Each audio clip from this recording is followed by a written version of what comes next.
Welcome to another episode of the Everyday Environment Podcast, where we explore the environment we see every day. I'm your host, Abigail Garfalo.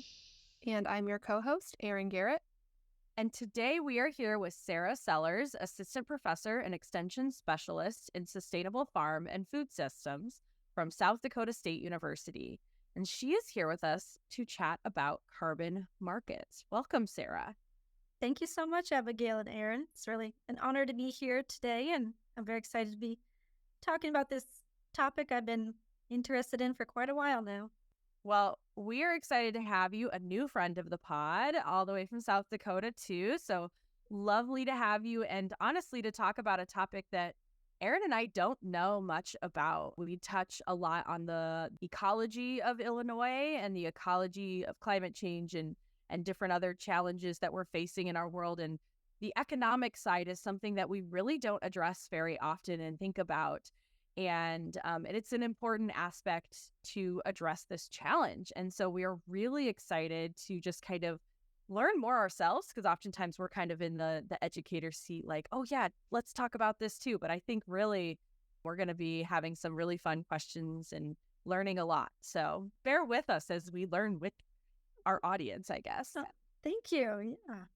Yeah. So let's start really basic. We're talking about carbon markets. So what are carbon credits? How do they work? So a carbon credit would be a unit that basically represents the removal of 1 metric ton of carbon dioxide or the equivalent amount of another greenhouse gas from the atmosphere. So it's kind of hard to visualize what that would actually look like, what a metric ton of a substance that's a gas looks like. There's some great photos on the internet of some companies have tried to quantify what that would look like. But basically it's 1 metric ton of carbon dioxide or the equivalent gas. It's saying, okay, we have an issue, greenhouse gases in the atmosphere. We need to reduce them because we're continuously releasing them.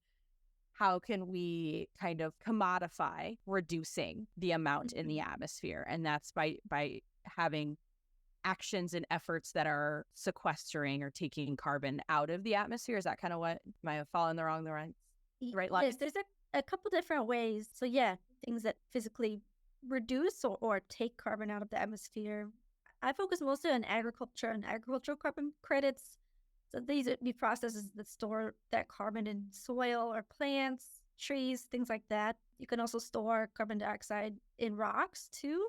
I don't know much about that process, but that's another solution I've been hearing a lot about. Or there's also carbon offsets. So we can look at reducing emissions or reducing some activities and then kind of quantifying that and selling that or counting that towards sustainability goals. Oh, okay. So it's not just taking things that are already in the atmosphere out, it's also preventing them from ever getting there in the first place. It's the two options. Potentially. Okay. Interesting. And then, so we're kind of commodifying it. I have a carbon credit. What do I do? Does somebody buy it off of me? How does that work? Explain markets to us, I guess. Sure. That's a great question, because here in the United States, especially it's been really complex with the evolution of these voluntary carbon markets for agriculture. So in theory, with a market, we would have price discovery. So there would be buyers, there would be sellers, we would reach some sort of equilibrium price and be trading. But it's been working a little differently in agriculture here in the US because there's no market and there's no policy kind of driving the demand side. So I did a lot of studying of Alberta's agricultural carbon market and carbon credit program. They have a cap and trade market, which means their government has set limitations on their large emitters that they need to reduce. They can only pollute a certain amount. So they either need to only pollute that amount or buy carbon credits or buy from other emitters who didn't reach their pollution maximums. So there they have kind of the policy framework in place, that cap and trade, which creates this market, which drives demand and supply. But in the US, considering the agricultural carbon market, it's been a little bit different than that, where we kind of have these voluntary programs. We have companies that are either wanting to meet sustainability goals or things like that, or maybe they're companies that purchase agricultural products and they need to reduce specifically along their Scope 3 emissions, which are emissions from products that they use in their processes. So then they have to buy agricultural carbon credit. So that's kind of what's generating some of the demand. And then you have sellers, which are kind of, a lot of the companies are just setting a price or looking what other companies are doing, setting their price based on that. So we're not really having that price discovery. So yes, it is a market, but it's a little bit different than what we might think about in other places. Yeah, those incentives or, the typical economic terms, right, like supply and demand are a little different. It's not as easy as cap and trade where it's like, no, you have to do it or you have no option, right? And so interesting. So there's a lot of different things going on with the agricultural market in the US, it sounds like, that are a little confusing and also like just really interesting. Yeah, I think everyone's honestly still trying to figure it out. So there's still a lot of research being done too. So I think it's going to be confusing for a while longer. Yeah. Is this a new concept or we're trying to implement this in a new way in the US? Like, when has this kind of started? It sounds like we're still trying to figure out what's going on. Yeah, that's a great question. So actually, a lot of times when I go out to farmers and I talk about agricultural carbon markets, they'll say to me, wait a minute, I've heard of this before. Didn't we try this before and it didn't work? So there was a program to trade carbon credits on a stock exchange. It was called the Chicago Climate Exchange. So basically it was a platform to trade carbon credits. And there were specific protocols for agriculture. I think it was reducing tillage and maybe one or two other practices you could do, quantify it, and then sell those credits on the Chicago Climate Exchange. So that was in the early 2000s that kind of took off, but it ended up failing at that time. There just wasn't the demand side for it. And then the price was very low. So when the trading stopped, credits were only a few cents each. Yeah, well, and that's like basic economics, right? Supply and demand. That's if it's not worth this practice for me, I'm not getting the monetary value from it, then I like, A, what's the effort of like quantifying it, and put like what's the point of the effort, and B, from a economic standpoint, right, like implementing it might not be worth it either. So there has to be that demand there in order to. And who's buying the credits in an agricultural carbon market? So there's lots of different companies who are interested in this market. For example, Microsoft just bought 40,000 credits from a company called Truterra. It's an agricultural cooperative that has one of these carbon programs. So that was the Truterra's largest transaction of agricultural carbon credits so far. So you have companies like that, Microsoft's, who are just wanting to meet sustainability goals and reduce emissions and keep their shareholders happy, work towards the goals that they've agreed upon.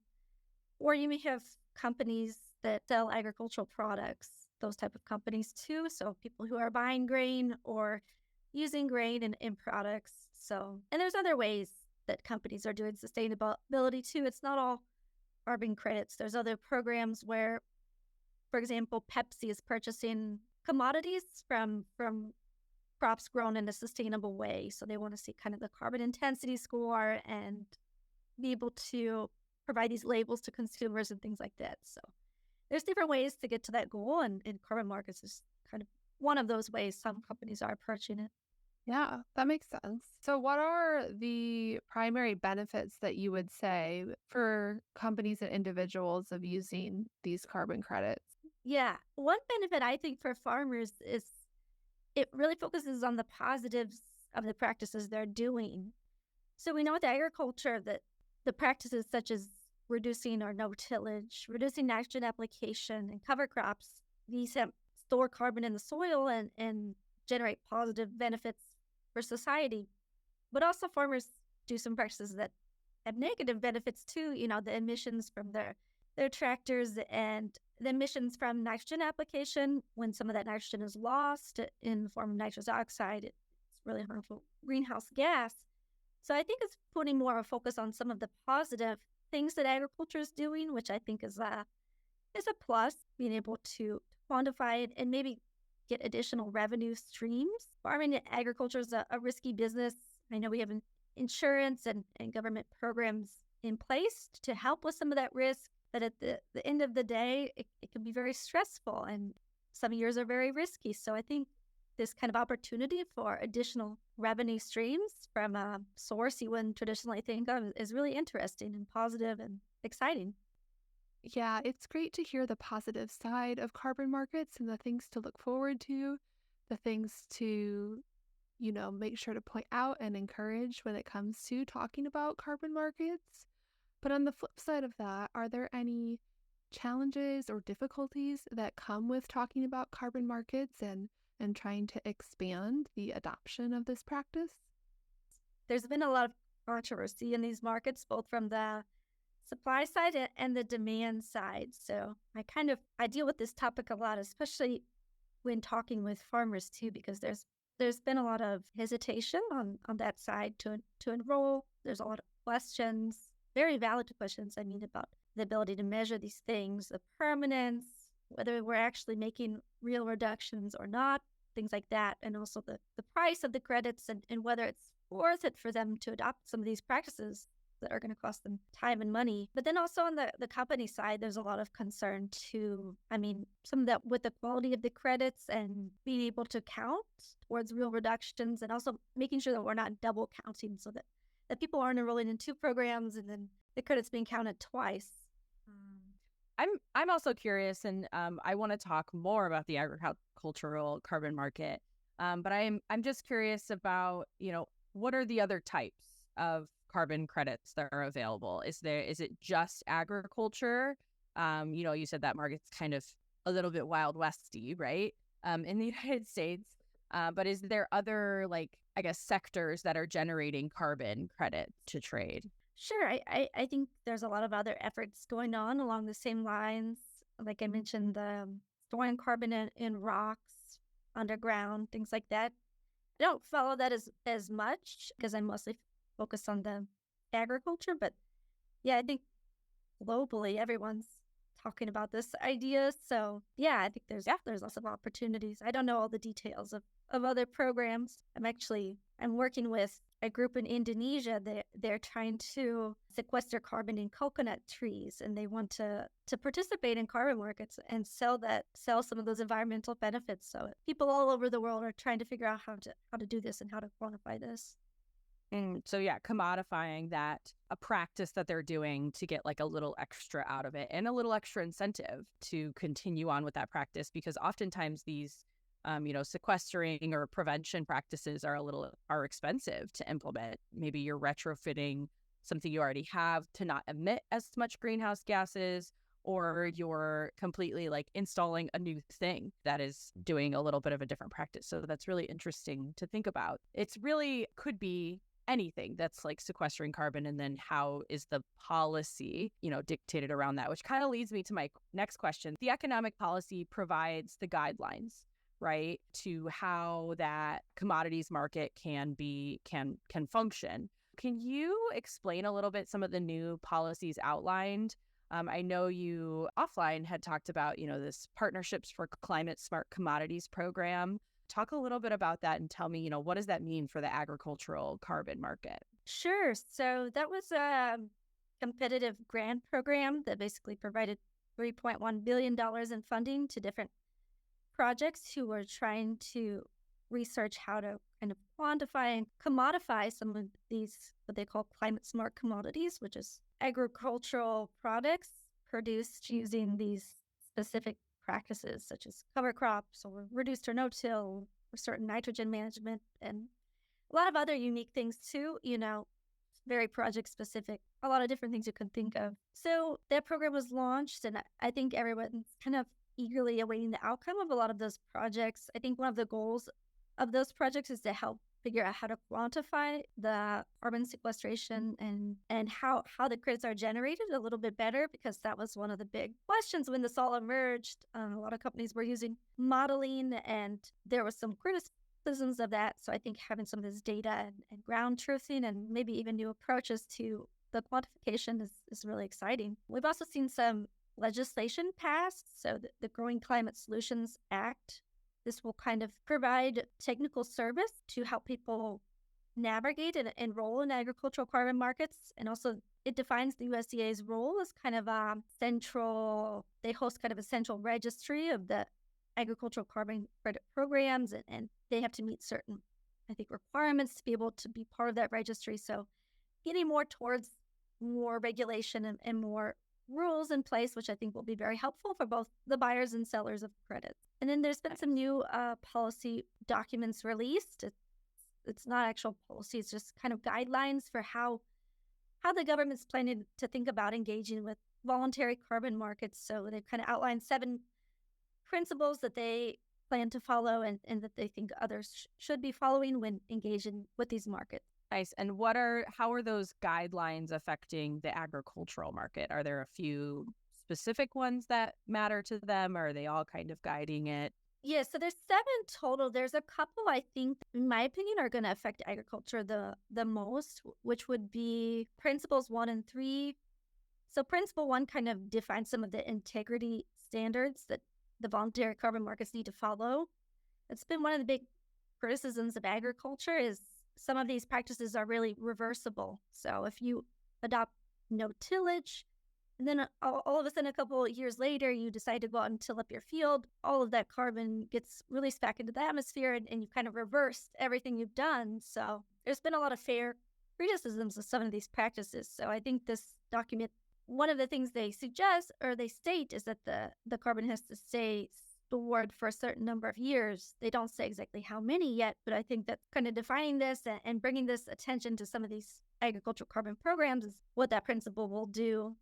Another principle I thought was important was principle 3, which is that basically that the buyers have to prioritize measurable emissions reductions within their value chains. So there's been some concern that we're just counting stuff that's already being done anyway, and that it's actually not a new practice, or maybe that some people are getting things double counted. So I think that's going to provide some guidance on that and helping deal with some of those issues. So when you say among like the supply, the stream, you say like if I buy food from farmers and that's like part of that is part of my product that I create or whatever kind of raw materials, I need to be thinking about carbon credits within my supply, right? Not just, random wetland restoration or something maybe.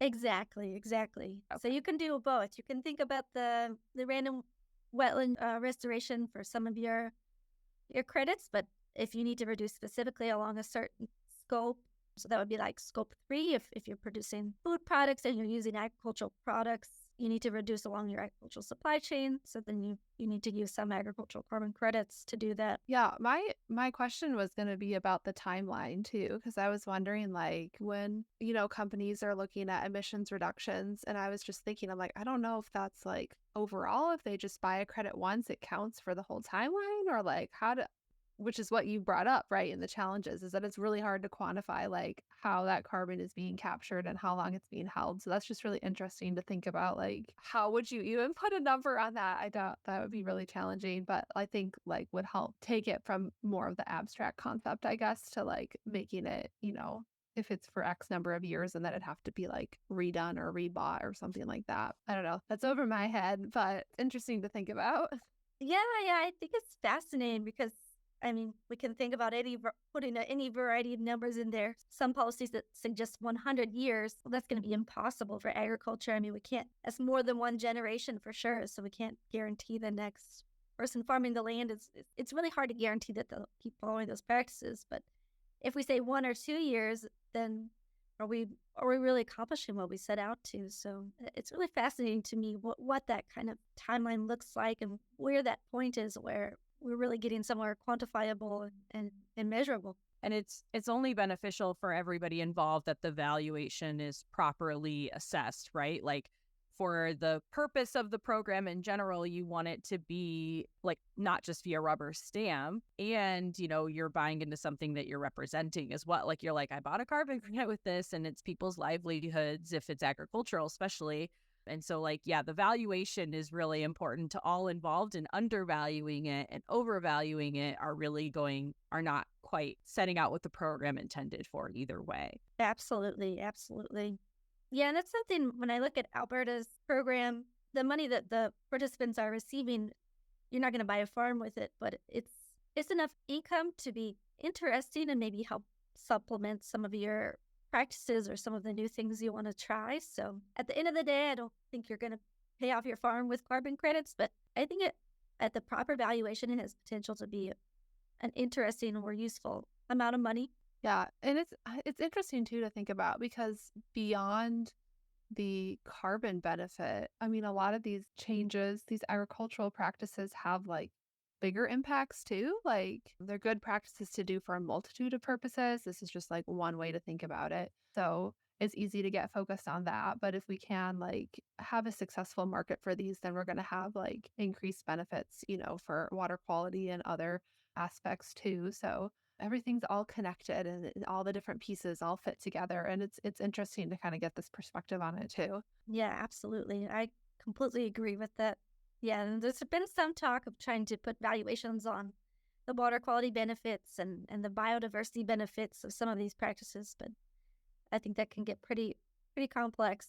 So, as we kind of close out today, what can people do? Maybe not at the individual level, maybe at the individual level, but in like communities and businesses, how can people participate and support the carbon credit market? I mean, if you hear this and you're really just passionate about agricultural carbon credits after hearing this and you're just ready to jump in, you can actually buy a carbon credit from agriculture. There's one company that sells them online. So you can actually see where your carbon credit comes from, like which farm, and know about it. So there actually surprisingly is an opportunity to get involved on the individual level. Most people are probably, I would suggest maybe just staying informed about the market, about what's going on. Form your own opinions about what you think is the right and wrong process for this. There's been a lot of pushback from farmers, from community members, from companies, from government. It's really complex. So I think one thing I always encourage people to do is form their own opinions. And at the end of the day, I tell farmers, if it's not something you believe in or aligns with your beliefs, or a lot of people feel like they're just doing it so someone else can pollute and they don't like that feeling. So I think that's the one thing I've learned from doing this type of work.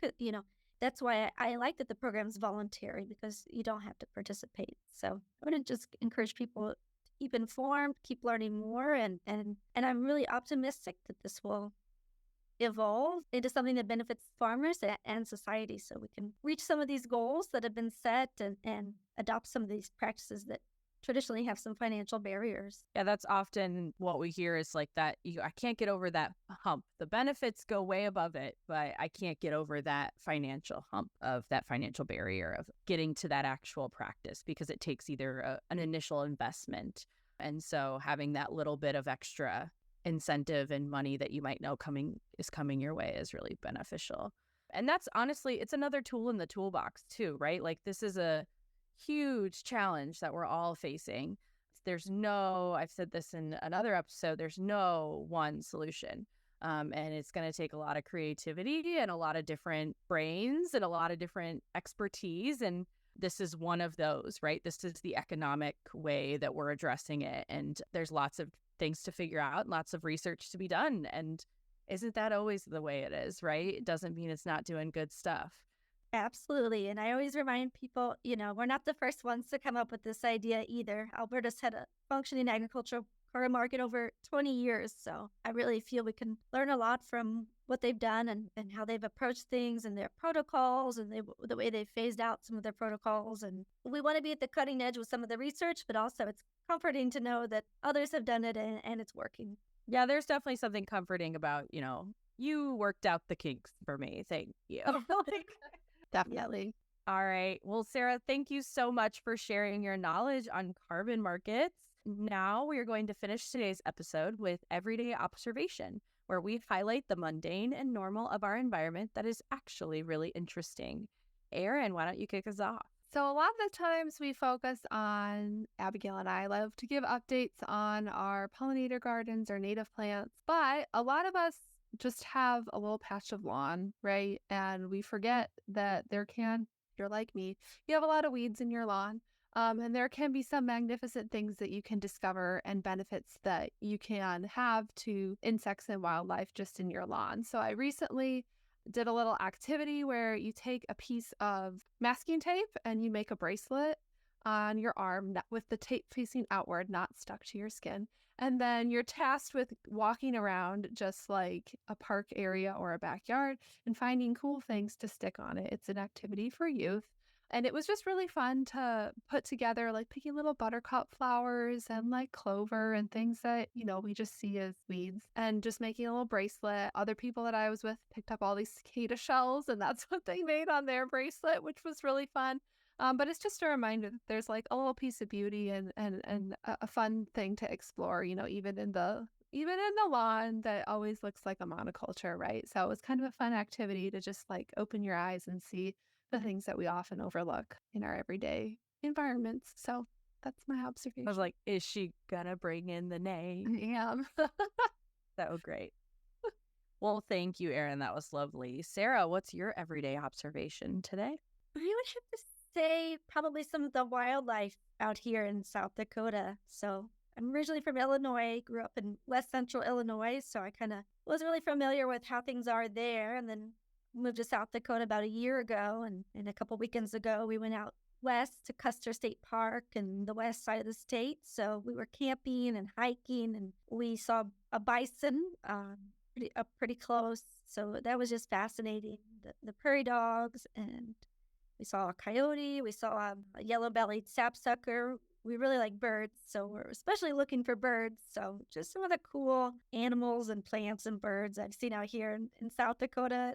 It's really a different ecosystem out here, especially I live on the east side of the state. And then when you go out to the west side of the state, it's completely different. So it's fascinating. And I just loved getting up close, not too close, but close enough to see the bison. I love it. I've been in that part of the state too, and it's absolutely magnificent. And definitely, like you said, getting out to like a western South Dakota was totally different. I was doing like plant monitoring work in North and South Dakota, and we finally made our way out there. I'm like, whoa, it's totally different.